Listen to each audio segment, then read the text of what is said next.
These days, when people talk about Ukraine, they are most likely talking about war. They talk about destruction, they talk about politics, they talk about survival. What they talk about far less is resilience, the quiet, stubborn determination of Ukrainians to keep living, creating, building, and competing, even when everything around them is unstable. Today, we're talking about resilience through sport.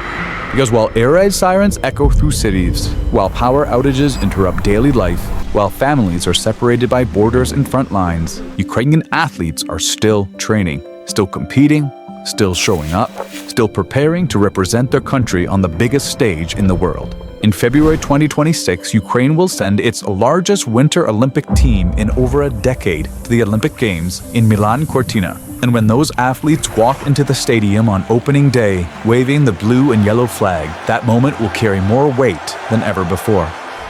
Today, we're getting to know the Ukrainian athletes heading into the 2026 Winter Olympics, who they are, what they compete in, and why their presence matters far beyond medals. This is Ukraine Unfiltered.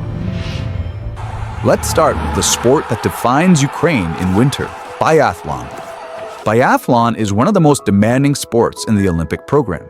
Athletes ski at full speed across long distances, muscles burning, lungs on fire, heart rate pushed to its limit, and then, suddenly, they stop. They slow their breathing, they steady their hands, they focus their vision, and they shoot. 5 targets, 50 meters away. Miss one, and you're immediately punished. It's a sport built on contradiction. Speed and stillness, chaos and control, exhaustion and precision. That balance is where Ukraine has always excelled. Dmytro Pidruchny is the leader of Ukraine's men's biathlon team.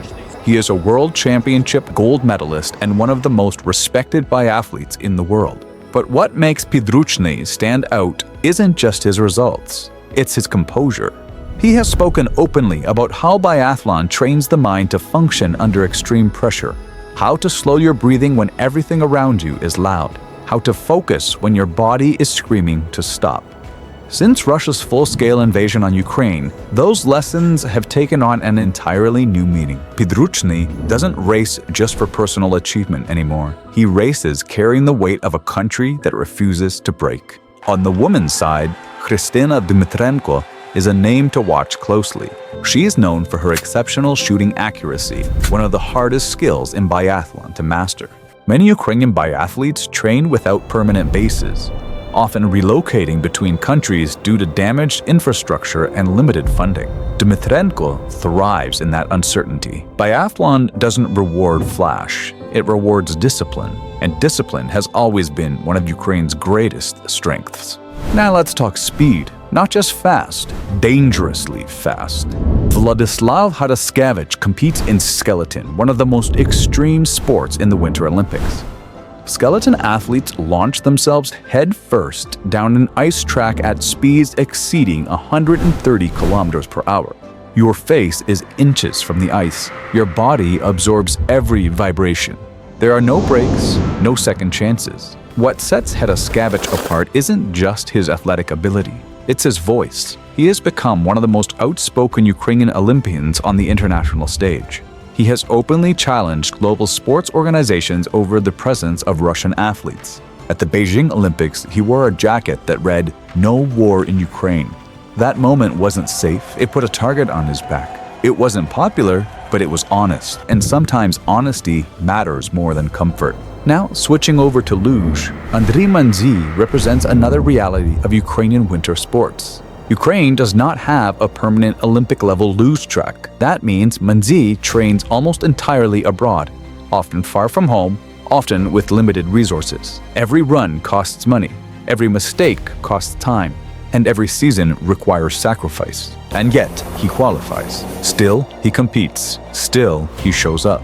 If sliding sports are about courage, freestyle skiing is about trust. Trust in your body, trust in your training, trust that you will land. Oleksandr Okipnyuk is one of Ukraine's strongest medal hopes heading into 2026. He competes in aerial skiing. That means launching off a massive ramp, performing multiple flips and twists in the air, and landing on a steep, icy slope at high speed. One small mistake ends everything. Okipniuk developed his skills without access to the elite facilities many of his competitors had growing up.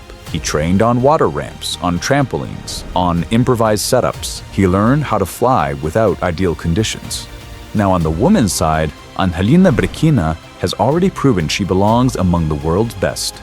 She has stood on world championship podiums and continues to push Ukraine forward in women's aerials. Globally, women's freestyle skiing still receives less funding, less coverage, and less institutional support. Surprise, surprise. Ukrainian women often succeed despite that gap. Brechina's greatest strength is consistency. She doesn't need perfection. She needs one clean jump at the right moment. Figure skating brings a completely different kind of pressure. It's quiet, it's exposed, and every mistake is impossible to hide. Kirill Marsak represents Ukraine in men's singles figure skating. Since the war began, many Ukrainian skaters have trained without stable coaching teams or permanent home rinks. Marsak adapted, moving wherever ice and support were available. His skating isn't about dramatic theatrics, it's about control. And at the Olympic level, control is everything. Ski jumping might be the purest expression of courage in winter sport. You ski downhill, you launch off a ramp, and you simply fly. Yevhen Marusyak secured Ukraine's Olympic quota in ski jumping, a significant achievement for a country with limited winter sports infrastructure. Training opportunities are scarce, facilities are limited, margins for error are razor thin. Every jump is a calculation, every landing is survival, and Marusyak made it happen. In snowboarding, Anna Maria Dancha competes in alpine events. This discipline isn't about tricks or style, it's about racing.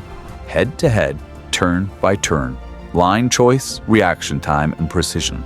Dancha's strength is consistency, and consistency is what carries athletes through the Olympic qualification rounds. All of these athletes are not insulated from reality. They are not separate from what's been happening at home. They carry it with them, into every training session, into every race, into every jump. The 2026 Winter Olympics won't just be about medals for Ukraine.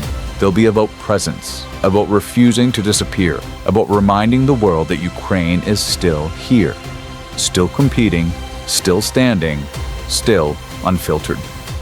And we stand with all of the athletes competing for Team Ukraine in the 2026 Winter Olympic Games.